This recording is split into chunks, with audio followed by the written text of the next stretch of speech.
Senator Lisa Murkowski, Republican of Alaska's campaign announced on Thursday that she raised over 1.5 million in the first quarter of 2022, leaving her campaign with 5.2 million in cash on hand.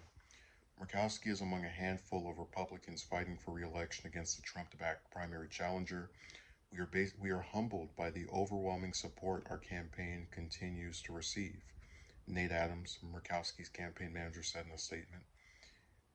This fundraising total reflects widespread enthusiasm for the common sense, collaborative, and courageous approach Lisa Murkowski brings to the U.S. Senate. Alaska needs Lisa's effective and independent leadership to continue delivering real results for our states. Kelly Tashibaka, a former state administration commissioner, officially filed for her Senate bid earlier this week and has already received former President Trump's endorsement. 10 other candidates have filed for the race, which is an open primary in which the top 4 vote getters, regardless of party, will advance to the general election in November. The Alaska Republican Party and conservative women's group Maggie's List have also thrown their weight behind the former top Alaska official in her bid to oust Murkowski. Murkowski's re-election bid is among the most closely watched in this cycle, given that the Alaska Republican voted along with 6 other Republican senators to impeach Trump following the violent January 6, 2021 riot at the Capitol. So I know a lot of times if I do a video where I just, oh, this person made this much in, the last couple of months when they're fundraising, it might sound kind of boring. But one of the reasons I picked this story is because you're really seeing something here that's kind of unprecedented, where when you think of former presidents or even current ones, when they're trying to get rid of someone from the Senate, it's usually a person from the opposing party.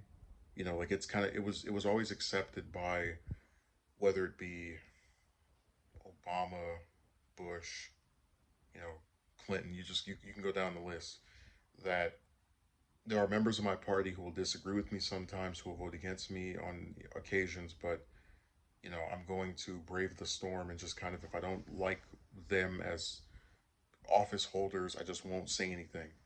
And Trump is going as hard as he can to get rid of her, along with these other officials in her state.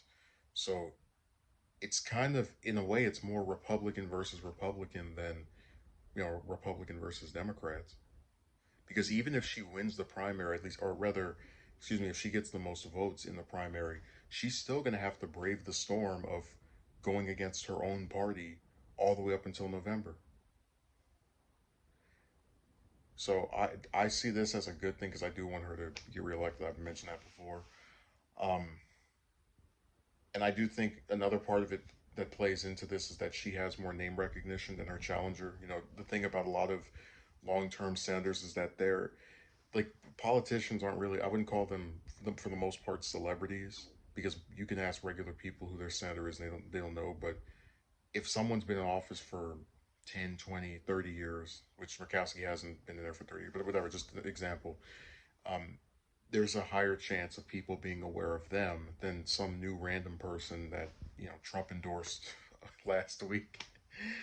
So that's the, like, I guess, one silver lining of the name recognition's advantages. But also there are some people who generally think that, they might like Trump, but as far as representing what they feel are their most important issues, because Murkowski has done a lot of stuff for Native American reserves, for example.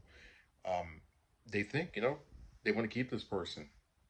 They might agree with Trump on everything else, but they're fine with their senator.